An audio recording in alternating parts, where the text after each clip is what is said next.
Hey guys, sorry about that. A little bit of a technical difficulty, but welcome, welcome. I'm glad you guys are here. Yeah, we're just going to talk about the true cost of a sneaker, the sustainability of the industry. So, just to be clear, this is going to be more of a low-key talk, more of a discussion-based video live stream. And so this is going to be a little bit of an outlier compared to other rad labs that talk more about like DIY, techie savvy things. And yeah, I just wanted to make sure you guys are aware of that. And yeah, let's get started. So, why sneakers? Out of all things, and I'm a little biased. I'm kind of a sneakerhead myself. I just how people are into cars. I'm kind of into sneakers. Sneakers just have a very beautiful design aesthetic to them, and not only are they kind of a work of art, but they also have a lot of societal influence. So with Kanye West and his Yeezys, and just so much of sneaker culture is impregnated in materialistic culture as a whole, and because of that prominence in material culture, the reason why they're so prominent is because they are cheap and mass produced.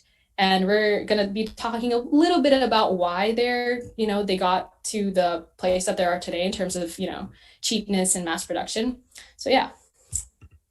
So, I'm going to kind of structure this presentation as like into steps of how shoemaking works.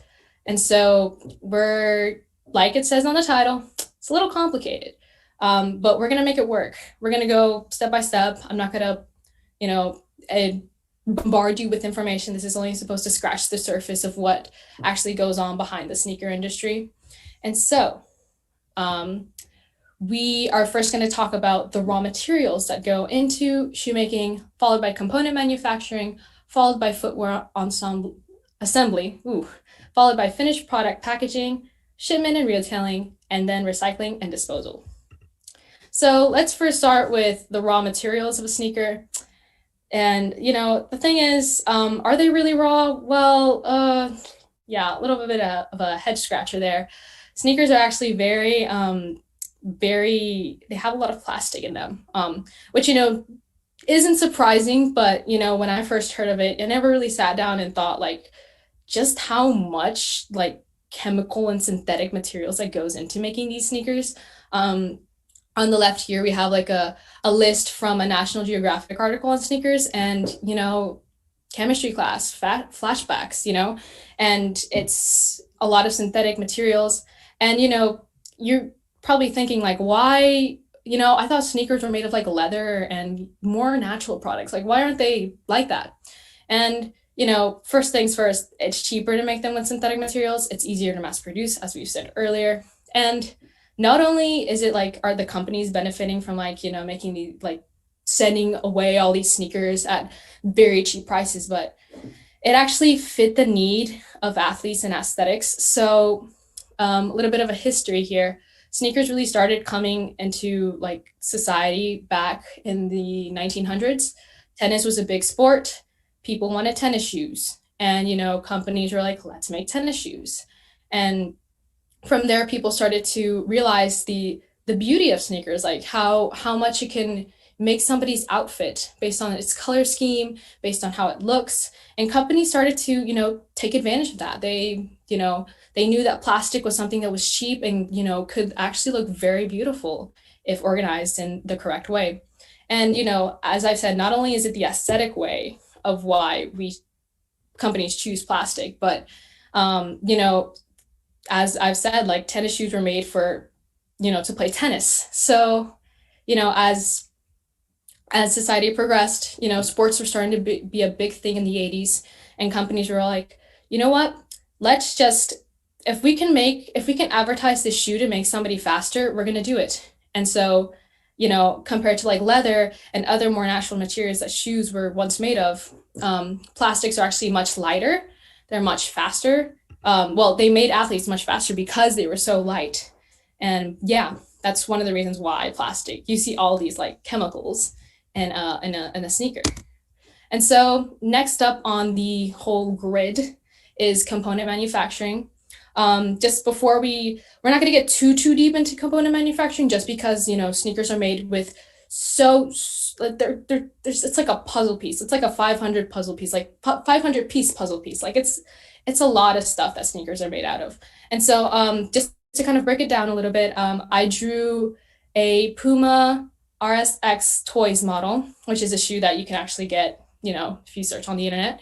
And here's like the very basic, very basic, very simplistic anatomy of that shoe. As you can see, this shoe actually has 3 soles. I didn't know that shoes had 3 types of soles, but they do. The midsole is usually for aesthetic purposes, and the outsole is what you consider like an actual sole of the shoe. It's what touches the ground. And then we have the heel counter, the stag height, a lot of very technological terms, and it can get a little bit confusing. So I just wanted to kind of briefly skim the surface on like what, the anatomy of a sneaker is. And so with that, I'm just going to shoot out an example of a component that's manufactured, which is soles. The soles of a shoe, which is like I said, is the actual part of the shoe that touches the ground. So what are soles made of? They are made of rubber, technically. Rubber is harvested from these specialized trees, and how it works is they, you can see from the bucket, they have like the rubber that's actually coming out of like the sap out of the tree. And what people do is they extend this rubber into huge sheets. And what they do with these sheets is they hang them and they leave them out to dry for a while. They leave them out to like, do its thing. And then from there, they take these huge sheets and they send them to production factories. And what they do with these huge sheets is, as you can see from this picture is actually from a YouTube video from Insider, where they show like how Vans are made in a factory. So this image is actually the rolled up sheet of rubber, and they're putting it into this machine. And this machine does this process called vulcanization. And essentially what vulcanization is you put the rubber in, you add some sulfur, you heat it up, and the rubber, instead of like being all sticky and very non-elastic, it turns into like the rubber that we know, that's like very sturdy, very elastic. And companies, originally did like pure rubber with this process, but obviously, with the mass production component going on, companies thought it would be better to mix in some synthetic materials along with the rubber in the vulcanization process. So yeah, like I said, just a small taste of the component manufacturing. So we're just going to move on to the next box in the grid that I've shown you earlier, which is footwear assembly. As it says in the slide, even with all the machines in the factory, making sneakers is still labor intensive. Even with like let's just say you made the outer sole, right? Typically how the process works is that you would send that outer sole into a different factory, probably in India, Vietnam, or Indonesia.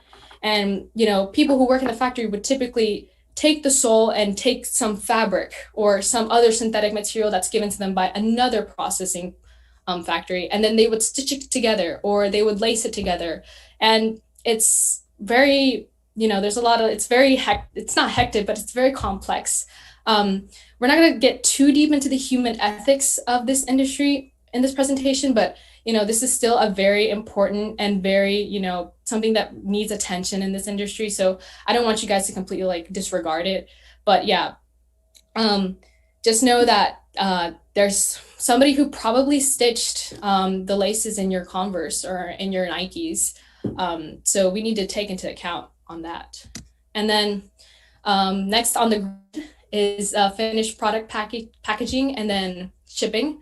And so this is like a small infographic message that I have from solereview.com. They just do like shoe reviews, but they also have like very informative information on like how shoemaking works.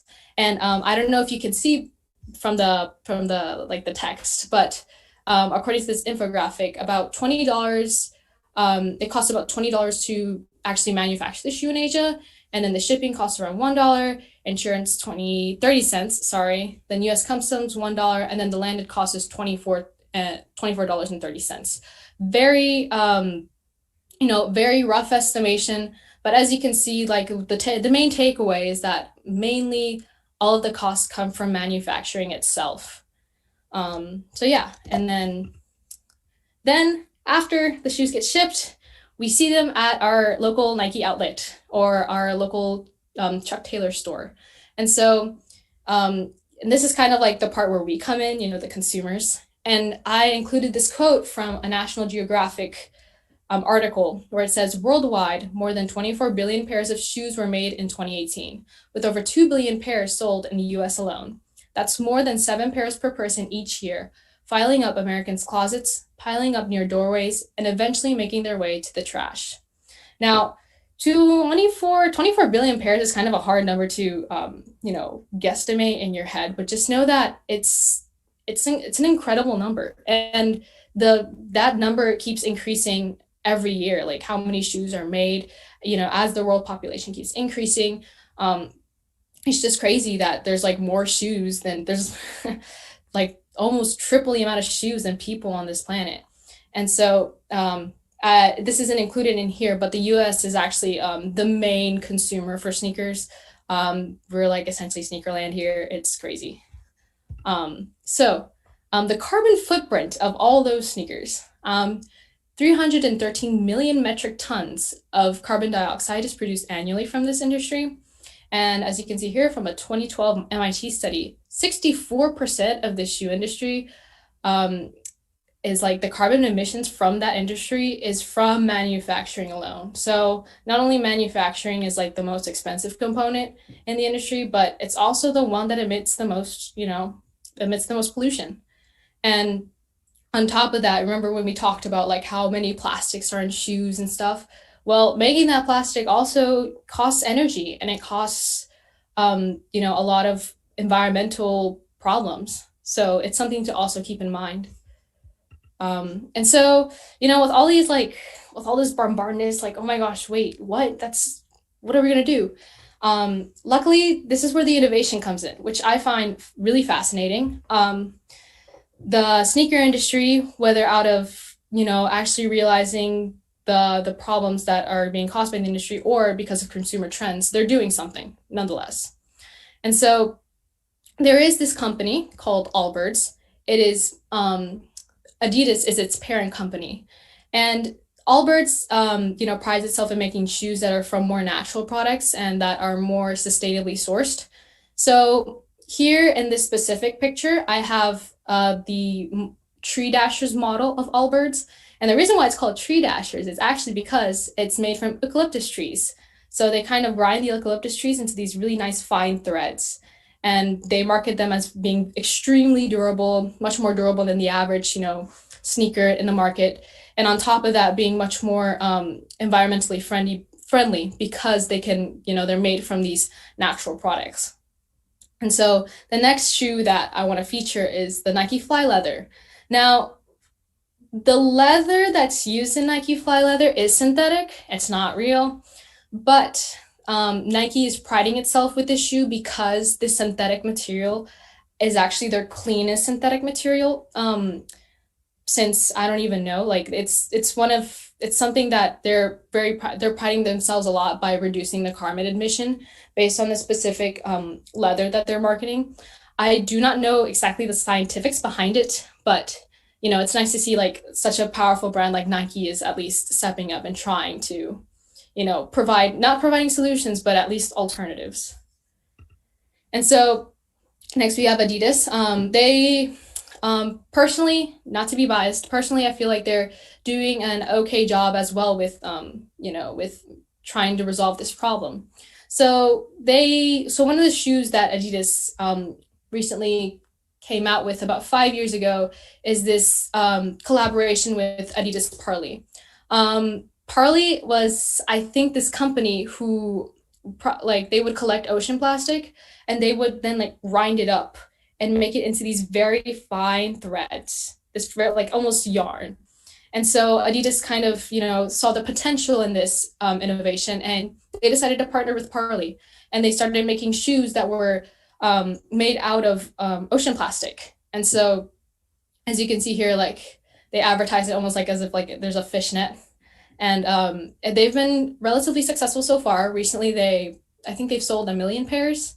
So they're doing pretty well. And then we have, and the other picture, the Adidas Futurecraft Loop. That's a big name. So why the Futurecraft Loop? The Futurecraft Loop is supposedly made of only one type of synthetic material, which granted sounds bad, but in reality, this is kind of a good thing. We haven't really talked about, oops, there we go. Sorry. We haven't really talked about why we can't really recycle sneakers so far, but the reason why, this shoe is such good news, relatively speaking, is because if I have a Adidas Futurecraft loop, I can chuck it somewhere and we can just melt the entire shoe, and that's it. It can be reused to make another shoe. Like I said, we'll get to more about like why we can't really recycle shoes later, but this is a good thing because it's like a one-stop process in terms of recycling. And you can make other Futurecraft loop shoes if you wanted to out of old ones. So the industry is stepping up into some regard. Obviously, like it's kind of difficult to make eco-friendly shoes, especially if like the eco-friendly shoes are still made out of plastic and stuff, but they're recognizing the issue. And so what can you do to about this? And not to sound cliche, but it's complicated, it's hard, it's not something that can be resolved overnight, for sure. You can start by advocating and learning and acknowledging this problem, and like something that you can do like physically, like a call to action, would probably be buying less sneakers in general. I am I'm calling myself out on this one too. I have I'm kind of a sneakerhead at heart. I love sneakers for its design, its sleekness, the innovation that comes with it. But we have to kind of like slow ourselves down whenever we see like the new Air Jordans drop or something. Just because we have to recognize that the whole materialistic culture is kind of promoting the problem. And so why isn't a solution not, why can't we just recycle the shoes? That's seems like an easier alternative, and it'll we could reuse them. Like the word of the day for this presentation is complex. Like we said before, shoemaking is extremely complex. It's mass produced, so it's hard to control in terms of where's this going where. And like we said before, shoes are made of a lot of different components, a lot of plastic components that have different chemical compositions. So I can't just chuck my Pumas into like a random recycling bin because the Pumas are made from different plastics. And not only that, but there's like the glue, the adhesives that come in, and it's just hard. It's not only hard to like break it apart and kind of pick each piece, but just putting the what are we going to do with these pieces? So it's a pretty tedious, it's very complicated to just recycle shoes. Could we reuse shoes? Could you donate the shoes that you don't wear anymore? Yes, and I feel like that's a very a good way to help this problem. We could try to like we said, like recycling is just very complex, especially with shoes. And so I think the best call to action for you guys would probably be buy less sneakers and just donate the ones that you don't need, and then along with that, learn and continue to acknowledge this problem. So I wanted to, towards the end of this presentation, I kind of like wanted to give like a couple of shout outs of stuff that I found over the years that I found helpful in this journey. So there's this website called goodonyou.eco, and what they essentially do is you type in a brand and they'll like give you a rating about the brand, and they'll like give you they'll give you a rating, like whether it's great, good, bad, awful, and then they'll give you like subgrades. So like there's like a subgrade for like how they get the raw materials. There's a subgrade for human labor. There's like a subgrade for just like renewable energy that they're using. And it's really cool because like you can not only like see what your favorite companies are like doing in terms of environmentalism, but just kind of learn what this website is looking for, like what what is good standards for this website. Now, granted, a lot of the companies on this website that have a good rating are rather, expensive. And, it's not, I don't want you to like complete, like switch to like do a 180 and just buy $1,000 sneakers. But, it's just, I just wanted to share this with you guys. So, you can browse around and just kind of see like what's good, like what's actually good for the environment, what defines a environmentally friendly company. And then we have these videos. We have the TED Ed video, which is the anatomy of a sneaker. And that video was specifically like what inspired me to make this presentation. They do a wonderful job of kind of like illustrating the sneaker industry as a whole, and just kind of like more about like what we can do, what are the issues, who's impacted, and yeah, super informative. And this is on the right is a screenshot from the National Geographic, from an article / video that they made about sneakers as well. And they just kind of like detail how sneakers became so based upon on plastic. And then here we also have the insider video that I showed you guys earlier of like the van factory, and like remember the rubber being like rolled up and put into the processor. This is where the image came from. And so yeah, that was my talk about sneakers. I hope you guys learned something. I hope you guys like took something out of this, and I hope you guys also check out more RadLabs. They're posted on the Council of Science and Technology website. Be sure to check them out. They're awesome. They're really informative. And yeah, thank you so much for stopping by.